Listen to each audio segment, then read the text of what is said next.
আমার অন্তর থেকে ধন্যবাদ যে শেখ হাসিনা সবার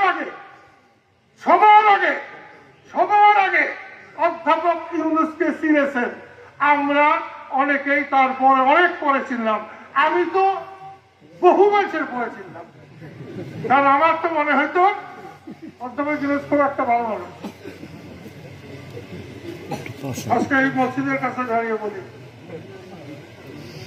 ইউনূস সাহেব, আপনি বিদ্বান মানুষের, যোগ্য মানুষের, ভালো মানুষের পরিচয় দিতে পারেন নাই।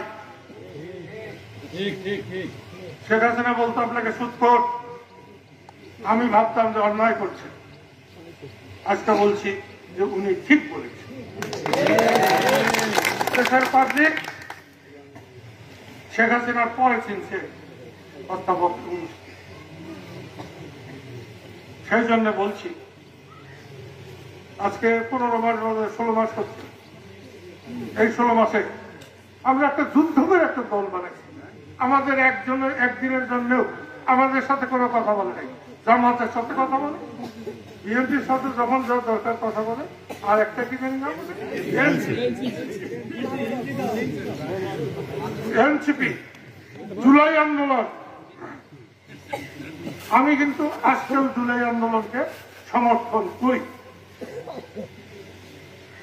শেখ হাসিনা সরকারের প্রথম যারা ঘটিয়েছে, আমি আমার মন থেকে, সমস্ত হৃদয় থেকে তাদের আমি এখনো সমর্থন।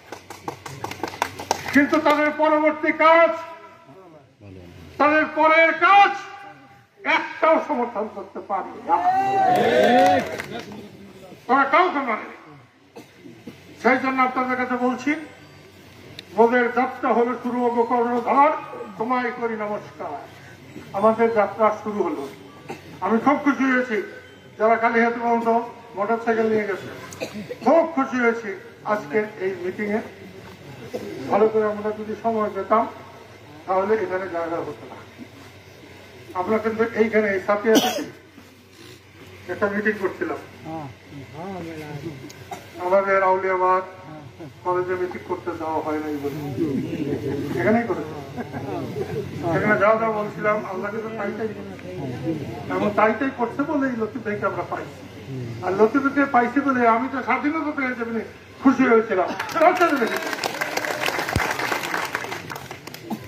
আপনাদের সবার কাছে দোয়া চাই, বাকি জীবনটা যাতে আমরা মানুষের খেদমত করে, একসাথে থেকে আমরা মানুষের খেদমত করতে পারি। আমার ছোট ভাই মুরাদ সিদ্দিক এইখানে আমাকে পাগল বলে দেখেছে, কিন্তু তার জন্য এখনো আমার বুকের মধ্যে জায়গা। কেন?